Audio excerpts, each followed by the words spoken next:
remove the madness from the head. I remove the madness. I remove the madness.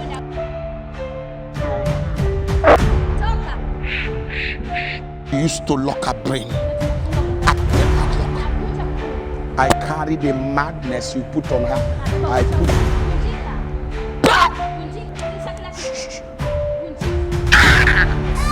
Jesus name. Untie her brain.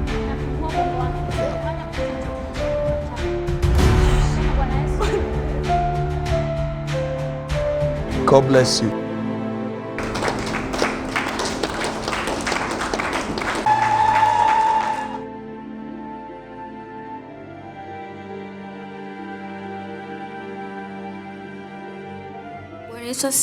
Praise Jesus. Praise Jesus. Naitwa Priska. My name is Priska. Natokea Madale. From Madale, Dar es Salaam, Tanzania. Namshukuru Mungu sana. I'd like to thank God kwa kunipa neema ya kulijua kanisa la Christ Mandate. For giving me the grace to know and to have an encounter with the God of Christ Mandate.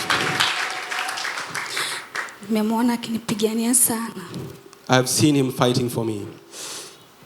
Lakini leo nipo hapa kwa ajili ya shuhuda moja. I'm standing before you to give you one testimony. Pembeni yangu ni wifi yangu. Beside me is my in-law. Kanisa ongeza makofi kwa Bwana Yesu. Continue to celebrate Jesus.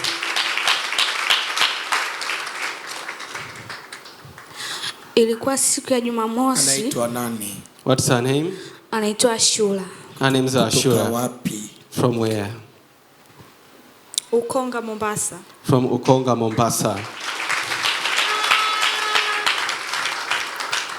Ilikuwa siku ya Jumamosi. It was on a Saturday. Nilipigiwa simu. I was called na dada yake by her sister. Akanambia msaidie Ashura. And she told me help Ashura. Huko aliko anaogopa sana. Where she is, she's afraid. Maana usiku hajalala. Because she was not able to sleep at night. Kuna kanisa alienda kwao ni swala 5. She's from the other faith. Kuna kanisa alienda akapewa vifaa vya kiroho. There's a certain church she went and she was given spiritual materials. Alipopaka mafuta akawa na hali ya kuchanganyikiwa zaidi. When she used those spiritual materials, she got even worse. Kwa akasemaje nyumbani. So she had to decide to come to my house. Asiwe peke yake, anaweza kujizuru. She didn't want to be alone because she didn't want to harm herself. Tukaenda kumchukua siku ya Jumapili. So we went and picked her up on Sunday. Akiwa kwenye hilo kanisa walimhudumia pasipo kupata ufungulivu kamili. When she was at that church, she didn't get any deliverance. Nilipofika nyumbani, when we arrived at home, tuliwasha TV ya Christ Mandate tukeshe nayo maana alikuwa anaogopa usiku. We switched on the Christ Mandate TV and we started to watch it because she was afraid to sleep at night. Wakati tunaangalia nikawa namshikisha TV. While we were watching it, I took her hand and contacted on the TV. Akawa anapata ufungulivu kidogo kidogo. And she started to get delivered slowly.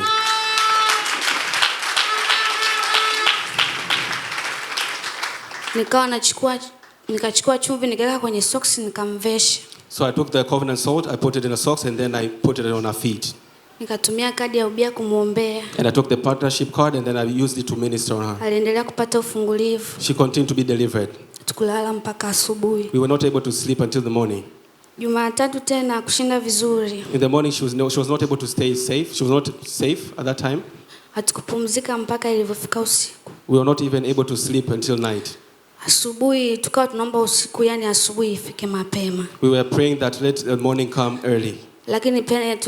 Lakini pia tulikesha na Christ Mandate TV. We were still there watching Christ Mandate TV throughout. Kuna vitu vilikuwa vinaendelea kutoka kwenye mwili wake. A lot of things were happening spiritual. Things were coming out of her.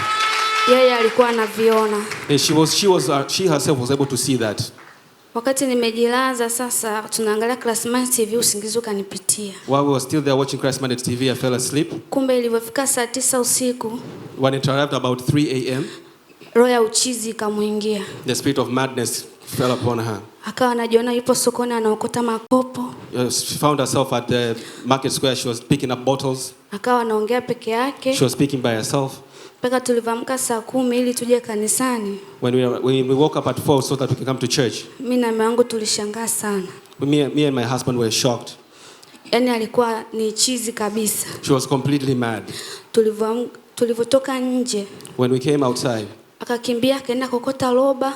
She ran and started to pick up different garbages. Akawa anachukua makopo anajaza kwenye roba. And then she started picking up bottles and putting in that bag. Anasema hii ndio kazi yangu mpya. And she said that this is my new job. Kuanzia leo. And she said from today. Naomba mnipeleke sehemu yangu ya kazi. Take me to my new job area. So she ran mad completely. Kwa alichanganyikiwa kabisa. Ndio. Yes. Nikamwambia lakini wewe umesoma. But I told her, but you are educated. Na juzi tu tulipeleka CV yako, anasema hiyo kazi waachie walioniloga. And a certain days ago, we took her CV to a certain job, and she said, just leave it to those people who had bewitched me. Mimi kazi yangu ni hii sasa. And she said that this is my new job now. Tukawa tunamshawisha atoke basi aache makopo aingie kwenye gari tuondoke. We were trying to advise her, just come with us to the car. Akawa anasema hapana. And she kept saying no. Bosi wangu akija usiku kuchukua mahesabu. She said when the boss comes at night atakuta sijafanya kazi. To take the account, to check the numbers, she'll be mad at me. So meaning the picking of the bottles and dirty things, she would do account to her boss for it. Kwa inamaanisha ile kubeba chupa na kila kitu ni kwamba ataenda kupiga mahesabu na bosi wake. Yaani spiritually. Kiroho. Atauza alafu bosi atakuja usiku kiroho. She said that she will sell it and then the boss will come and pick the money spiritually. So she was saying that with a mind of madness. Kwa anasema hivyo lakini katika akili ya kuchanganyikiwa. Ni chizi kabisa. Yes, she was completely mad. Tukamshawishi aache basi au makopo, maana tunakoenda ndo tunampeleka sasa sehemu yake ya kazi, akakubali akasema sawa. So we had to advise and told her that you have to stop what you are doing. Where we are taking you is the place of your work. That is when she accepted. Alipoingia kwenye gari akawa anaongea mambo mengi. Okay, you told her so that she will agree and follow you and come to church. Kwa hiyo ulimwambia hivyo ili aweze kukubaliana na nyinyi ili aweze kuja kanisani. Ndio, ili akubali. Yes, so that but she didn't know you are bringing her to church. Lakini hakujua kwamba mnamleta kanisani. Ndio, na alikuwa hataki kuja kanisani. Yes, and she did not even want to come to church. Mlipofika kanisani. God is very good. Tulipofika kanisani, when we arrived at church, akawa analia hataki kuingia. She was crying, she refused to come into church. Anasema mnaenda huko mtanisababishia matatizo ndugu zangu. She was saying that you want me to go there so you can cause more problem to me and my family. Maana huyo mtu aliyeniloga, because the person who had bewitched me, atawasumbua sana ndugu zangu. He'll trouble my relatives. Ameona mnaenda kumuua. He's saying that you're going to kill him. Lakini tukamlazimisha tukamuingiza kwa nguvu. But we had to force her to come inside. Waliokuwepo Jumanne watakuwa mashahidi. For those who were here on Tuesday, they can be able to confirm this. Ilikuwa nafunga gate ili asitoke, maana alikuwa anatembea anatamani kukimbia. We had to lock the gate so that she could not run away because she was running around. Lakini namshukuru Mungu. But I like to thank God.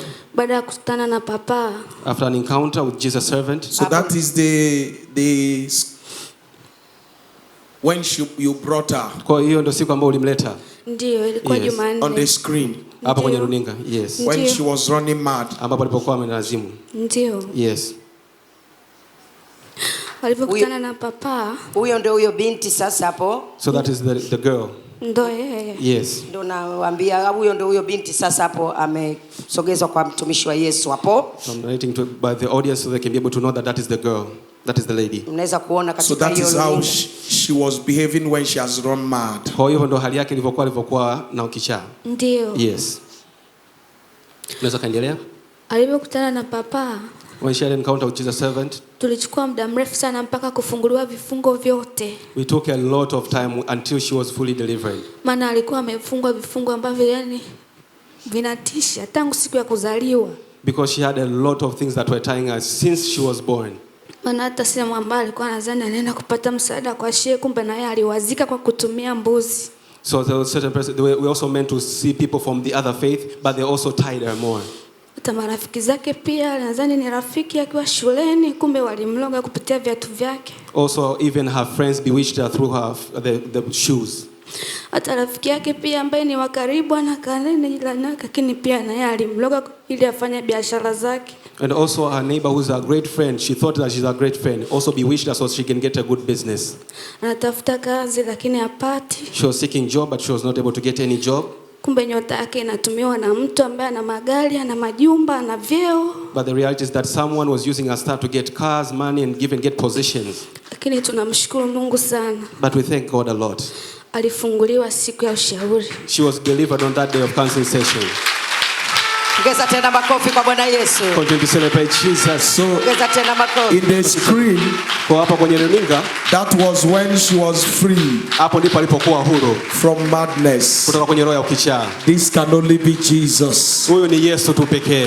From picking things in the dustbin, Kwanza kubeba makopo kwenye sehemu ya uchafu, God delivered her. Mungu amemfungua. Are you just watching like that? Tazama tu namna hiyo. Ongeza tena makofi kwa Bwana Yesu. Continue to celebrate Jesus. Pale tulikuwa tunaona mtumishi wa Yesu akimvisha wristband.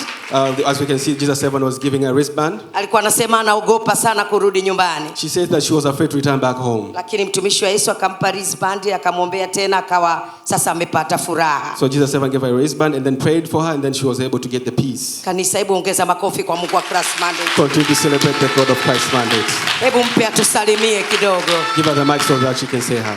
Shalom dada Ashura. Shalom dada Ashura. Shalom kanisa. Shalom church. Naitwa Ashura kama alivyosema wifi yangu. My name is Ashura, as my in-laws stated. Nililetwa hapa nikiwa na hali ya kuchanganyikiwa. I came here with a condition where I was totally mad. Na siku nilipokuwa nikijisikia vibaya nyumbani kwangu Ukonga Mombasa, During the time when I was feeling bad at my place at Ukonga Mombasa, niliota kwamba napona nikiwa nimelala kwenye mapaja yake. I was dreaming that I was in peace when I was sleeping at her thigh. Na kabla ya hapo, But before that, aliwahi kunipigia simu mwezi wa 7. she called me on July. Akaniambia wifi twende kanisani. And she told me, let's go to church. Kwa sababu hata ukipata kazi haidumu. Because even if you get the job, you will not be able to keep that job. Haufanyi biashara. You don't do any business. Na hauna furaha. And you don't have peace. Kutokana na imani yangu nilokuepo nayo, Because of the faith that I had, sikukubali. I did not accept it. Na nikamwambia tutaenda lakini sikuwa tayari. And I told her that I would go, but I was not ready. Mpaka siku hiyo nilipojisikia vibaya na nikaota kwamba napona nimelala kwenye mapaja yake. Till that day when I felt relief when I dreamt that I was sleeping. Niliongea na dada yangu ninayemfuata nikamueleza. So I narrated to my sister.